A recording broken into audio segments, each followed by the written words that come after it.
You're listening to the Mind Your Business podcast. Today, we're talking all about how to say no. So, stay tuned. Hi, I'm James Wedmore, and I've built a 7-figure internet business that offers the financial freedom to do what I want, when I want. And I'm the first to say that hard work and hustle are not essential ingredients for your success. So, how do you build a thriving business from the inside out? This is the Mind Your Business podcast, featuring myself and co-host Phoebe Mroczek. No. That is the word of the day here on the Mind Your Business podcast. I'm your host, James Wedmore. And I'm Phoebe Mroczek. And this is another listener question of the week where our super awesome, extraordinary, and amazing listeners of Mind Your Business have submitted their questions for us to answer. And today is a very special question from my neighbor, Mr. Mel Abraham. Mel is super awesome. I have his book right in front of me. He's the #1 national bestseller of the book, The Entrepreneur's Solution, The Modern Millionaire's Path to More Profit, Fans, and Freedom. I didn't know he had written a book. I know he was at your workshop. Well, when we had...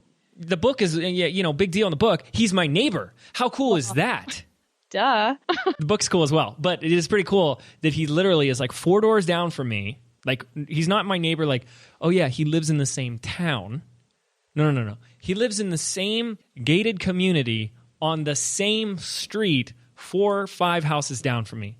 It's so cool. And we met at a conference in Arizona, and he just like randomly bumps into me, and we're talking, and I ask him like, oh, where do you live? And he's like, I'm in Laguna Beach. And I'm like, oh, no way, me too. And it was like one of those things where it was like, well, where in Laguna? He's like, oh, South Laguna.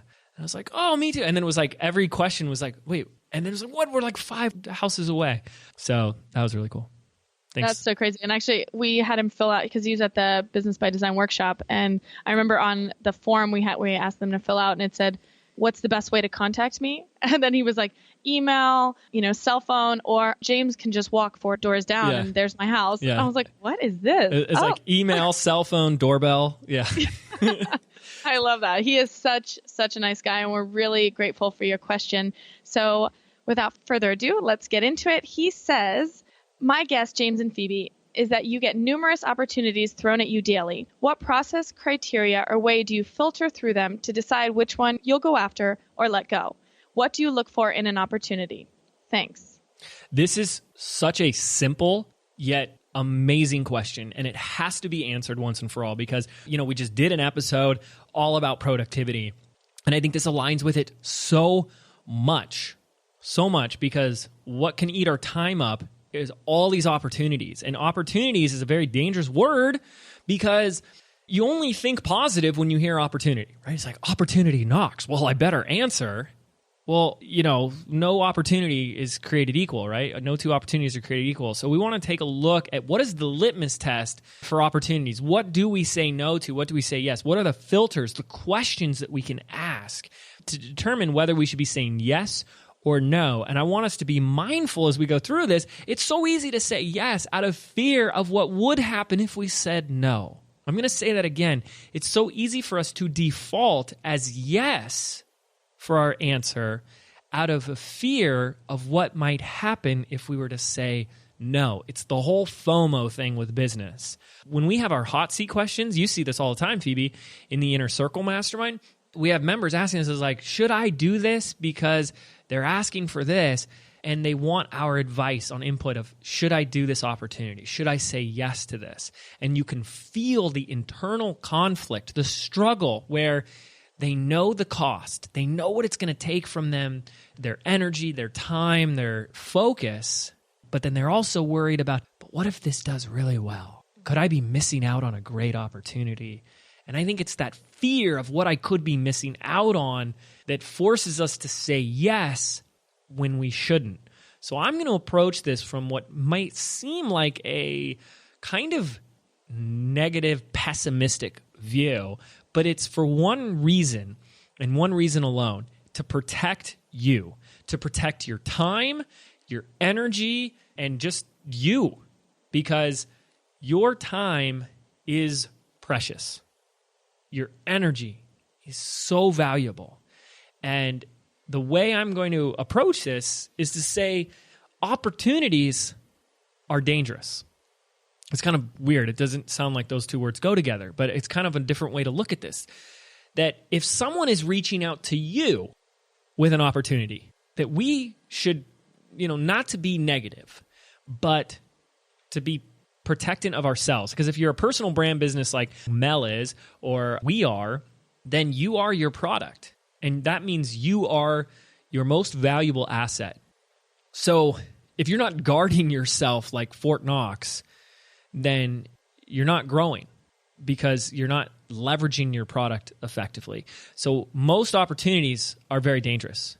Opportunities where, we get emails daily about speaking opportunities, podcasts, summits, JV affiliate deals, like blog posts, guest articles, even things that are like, can you contribute one line to my article daily, minimum one a day? And I want to talk to you guys in this episode about how we can do a better job of protecting ourselves and how we can be more comfortable saying no. Okay?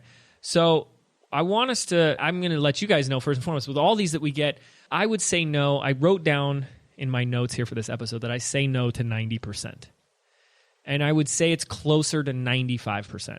And I will share with you at the end of this episode what I do end up saying yes to. It's at least 90% that we say no to.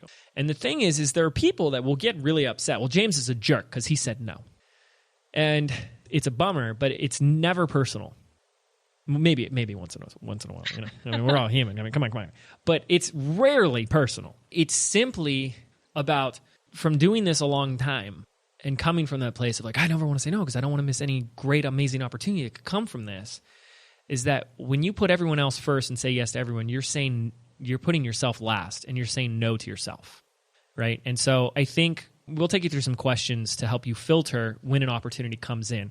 But I want to set the stage by saying if someone is going to email you and it's someone you don't really know or maybe kind of know, and they reach out to you with an opportunity, I want us to come from, again, it's a little negative, but come from the standpoint that they're already trying to leverage you.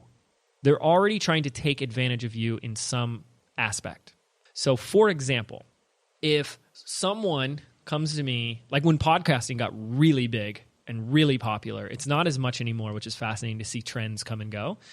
Don't get me started on that. People that like try something for a few weeks and then give up on that and then follow the next trend. But like when podcasting was like really hot to start a podcast, all of a sudden, like every day it was like 50 people wanted to interview me. And it's not me. They were trying to interview a bunch of people. I'm not saying there's something special, unique about me. I'm sure there are a lot of people getting a lot of requests for podcast interviews. And, one way to look at that is like, wow, I'm really flattered. I'm really honored someone wants to interview me. And that's great. But you have to also understand, this person is trying to leverage and extract your content, your knowledge, your experience for their stuff. And if you can't get that, then, we're being a little too unrealistic. That's reality. They're looking for they're not sitting there just saying, trust me, 99% of people are not sitting there just saying, gosh, I wake up this morning and the first thing I think is, how can I just help James selfishly? They're sitting there saying, how can I make mine? How can I get my own? How can I make this great show? And it could be, how can I help my listeners? How can I support them? I know I'm going to get this guy stuff on my show. I'm not saying there's anything wrong or bad, but you have to understand that they're trying to leverage all the time, work, effort, and energy of you for their stuff. Well, I think one thing, when a couple years ago, I got a bunch of requests and I was like, oh my gosh. And it was just like lack mentality that I said, if I pass on this one, maybe I'll never get another one after this. Ooh. And so it was like, and that was a huge thing for me because I kept saying to myself, I'm like, well, I got to say yes to this because that's going to bring me so many more opportunities, so much more publicity. And it was not until I would say, even recently that I'm like, me saying no to that, if I do say no, it's okay because I'm confident and I'm trusting in the universe that I'm going to get so many more opportunities flowing my way that feel more aligned and feel, better and easier and all of that really are aligned with my greater vision. And I think that's a really important one because I always prided myself on being a yes woman. I was like, I say yes to everything and I can do it. And I have found that that is just so draining of like my time, energy. I know we did one of the listener questions about what to do with all these energy vampires. And I feel like this is very much correlated with that, is the more you say yes, the more your energy is so scattered across a number of channels. And it's out there when you need to be really mindful that what you are doing in your life and what you're creating needs to be protected. And that is something that, having that abundance mentality, knowing that the next opportunity might be a better one, as opposed to having this lack saying, oh my gosh, if I say no to this, then I'm done, and then there are no more coming my way. So I think that was an important thing, kind of an important hurdle that I had to get over in my own head before, or as I started to say no to more opportunities. Well, listen, I support you being a yes woman because, what you got to understand here is that when you're saying yes to yourself, right, that's what matters, right? You say no to somebody else and their stuff, you're saying yes to you. And that's what I'm supportive of. It's yes to you first. Yeah. I think that's just so important. So, without trying to come from it from too much of a pessimistic, cynical standpoint, which is what it sounds like when I come out here and say, listen, anyone who's trying to reach out to you saying, hey, I'm doing this event, I want you to speak at it. It's just, to me, it's a realist standpoint, is that they are out there to leverage you. They want to get something from you. Now, there's nothing wrong with that, but you just need to start with that first question and say, well, how can I leverage this? That's ultimately what you're looking for. Is they're trying to leverage you. How can you leverage this? If the answer to that question makes it worth your time, it's in alignment with your vision and your goals, then, and number three, it's there's a gut check in there, right? It feels right. Intuitively, it's a hell yes. Then you do it. So I want to do some questions to filter these through. But before we do that, one of the things that I do is that, we have a support team and I've trained them on how to filter who's a yes, no, or maybe when these opportunities come across the board. And I will say that they are trained that immediately when something like a podcast or telesummit or something like that comes across our desk, that they do research on the individual and the business. And I let them make a gut check if it needs my attention. And if it comes to me and I don't feel like it needed my attention, I let my team know. I said, this should not have, there's no reason for this unless you tell me why, that there's something I'm not seeing here. But one of the things they look at, let's use a specific example for context here. If someone says, I want to interview on my podcast, well, if they reach into our support, they don't have my personal email. So this isn't someone who knows me personally, obviously. But that doesn't mean we say no. The first thing we would do is my support team would do some research on that person. If they found out the podcast isn't even out yet, it would be an immediate no. They're using me the podcast isn't even launched yet, right? There's no track record. There's no results from the podcast. So they're doing stuff like that. They're like, is this someone who's been around a while or are they like brand new? And it's nothing against someone who's brand new or a newbie. It's just, if I have only so much time, effort, and energy in a day, and I get to choose between someone who has the larger following and doesn't even have a podcast out yet, it's kind of a no-brainer, right? And so those things are important to us. So we do have that. Like, I've trained my team on that, and I think that's important. And I think also what's important is when you go back and tell the support team, we're actually going to decline this request, and here's why. It obviously just helps the qualification process continue. And I know we always talk about creating these systems and, automating everything, and how can we make that more efficient? And so just a quick note on like informing your team or, whoever's working for you on why you said no, yes, so that they become better at that qualification process. Absolutely. And there have been, let me tell you, I have stories, which we won't go too much more off the topic here, but I had my old assistant say, this guy reached out to you. I don't know what it is, but I've got a really good feeling. I think you should meet with him. He wants to come down to Laguna, meet for coffee. I think you should talk to him. And that was Brandon Lucero.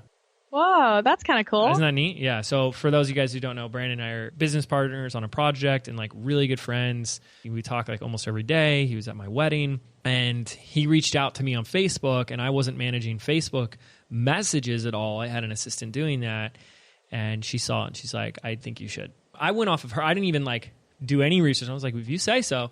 And she's like, I got a really good feeling about this guy. But I had trained her on like what's important. So here are the filter questions we want to look at. First and foremost, you need to make sure that you're clear on your vision, your goal. What are you up to? See, the thing is that when you don't have a clear vision that you're willing to, claim your stake in the ground for, to hold your domain, your space, say, this is mine, this is what I'm after, this is what I want, and declare that commitment out into the world, everyone else is going to go take away your time and energy for their commitments and what they want.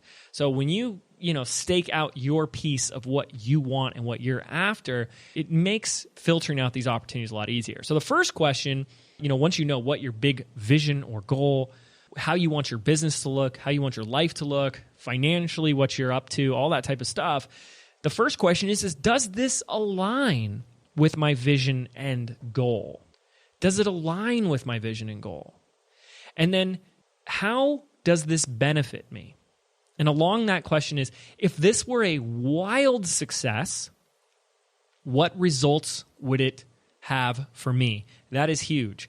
If this were a success, what result would it have for me? You want to play that out with specific numbers. A lot of people just say, well, get a lot of like applause. Yeah, or like a lot of like cool praise. Like I hear that all the time. Like I think a lot of people would like it and would get a lot of praise. Go put praise into the bank. You can't do it, right? So go pay your rent with praise. Can't do it. So if this were successful, what specific results would I achieve? Okay. And then the final question is, and this to me is the ultimate question, is what is the opportunity cost? What is it costing me to say yes to this? What is it taking away from? How much time, effort, and energy? What is it taking away from? What other projects, opportunities is this taking me away from? Totally. And I think that that's not only financial. A lot of times it can be financial, but obviously when you say yes to something, you're saying no to yourself. And so you're saying no, and that could mean all this prep work, a lot of time, a lot of energy, and effort, and all of these things to get whatever the opportunity is and make sure that it is a wild success. All of us, overachievers, I think we underestimate how long something's going to take us. So we're like, oh yeah, webinar prep, no problem. That's going to be an hour. And we all know it definitely doesn't take, that short of a period of time. So I think to recognize that the opportunity cost can be financial, but it also doesn't have to be, is a really important thing that I've learned probably this year. Saying yes to something means saying no to something else, and valuing and protecting your time is just so important. And then you throw on top of this the fact that someone like myself, again, like I'm coming from this from a very diligent standpoint because I'm an introvert. And introverts are, especially introverted entrepreneurs, are notorious for maximizing efficiency because we have limited energy. Things drain us easier, okay? So we are relentless, especially over the years, with our discipline in how we protect our time, effort, and energy. And so we're going to be a lot more strict versus a young, new in business extrovert is going to find this episode ridiculous. And they're going to think I'm a crazy person. It's like, what are you talking about? There's so many opportunities with podcasts and speaking, and I can go from here to here to here to here. And then you look at someone like Gary Vaynerchuk, where every time I talk to someone who says they were at an event, Gary Vaynerchuk spoke there. Mm-hmm. I mean, it's like hilarious. Like, hey, how's it going? Good. Like, what are you up to? Like, oh, I just went to this event. Awesome. Like, yeah, Gary V was there. I'm like, really? Was that another event the day before? I mean, he's an example of a huge extroverted extrovert. Like, extroverts see him and be like, that guy's extroverted. And, for someone like that, they want to be around more people. They want to do more things. They want to have more of those opportunities. So, again, you got to filter all this through what I'm saying from the lens of understanding that I'm an introvert. I'm protecting my time. And if you're one... And so I feel like I'm still protecting my time, but I think my filter is a little bit looser, maybe. Probably way looser than mine is, absolutely. So what we're going to do is bring this into more context with some specific examples. We'll do some role-playing scenarios. Maybe I'll have Phoebe do some what-ifs with me, but we'll start here with some what-if scenarios, right? So when I'm talking about opportunities, I'm talking about the opportunities where people are reaching out to you. Those are usually opportunities. Someone is coming to you. And so someone comes to me and says, hey, will you promote me? Hey, I've got this great course, product, launch. Will you promote me? What do we do there? The answer is always, we never say yes. So if anyone I do not have a great relationship with or doesn't have a product that I already use and love, comes to me with the opportunity of saying, hey, you could make money promoting my stuff, the answer, it's not even a no, it's a complete, just ignore. Like, we won't even respond to that, unfortunately. So, and you get a lot of those, like, hey, I see you do YouTube. I've got a video course. You don't know me. Will you promote it? No, come on. That's easy. Well, that's just bad business practice anyway. Yeah. Yeah. That's always going to be a nope. So let's say someone reaches out to me asking me to be on their podcast. If we're in the middle of a launch, we're gearing up for a launch. And again, this is someone who does not know me. We've qualified them to say like, oh, they've been podcasting a while, so they know what they're doing. We know it's going to be a good episode.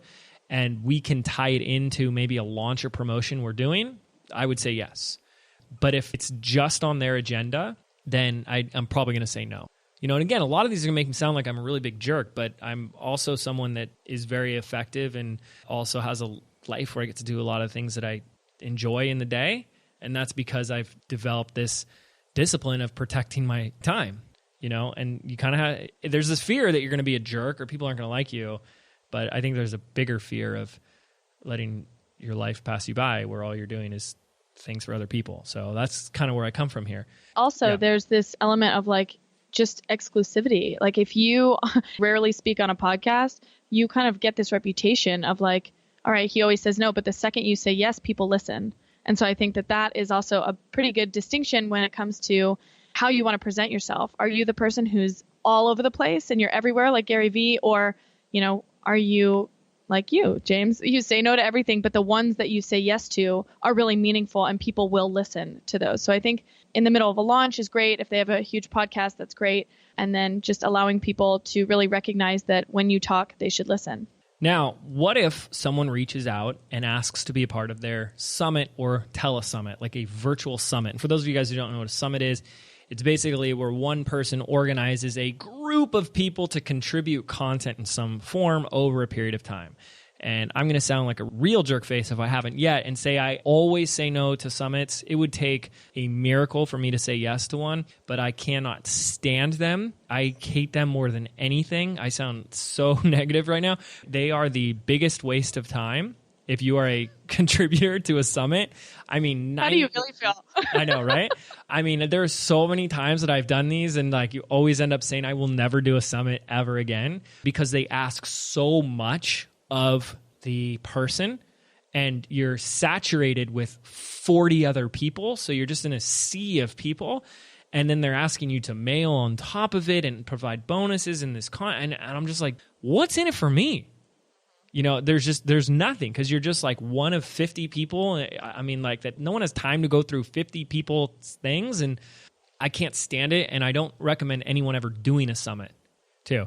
Now, there are always exceptions. So here I am saying an absolute, and I've seen people every once in a while, there is a summit that is like really extraordinary and it's done right, but it's very rare. I think I've seen 2 summits in the online marketing industry in the past 4 years that I was like, that would have been cool to be a part of, or they did a really good job on that.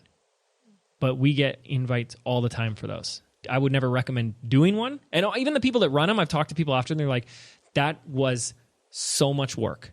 Because you think about it, you're herding cats. If you're running a summit, you got to manage finding 30 entrepreneurs and getting them together. That's just a nightmare. Nightmare for an hour interview where it's half of it's a pitch for their trying to sell their product. Everyone's trying to sell their own thing and there's this overlapping competition.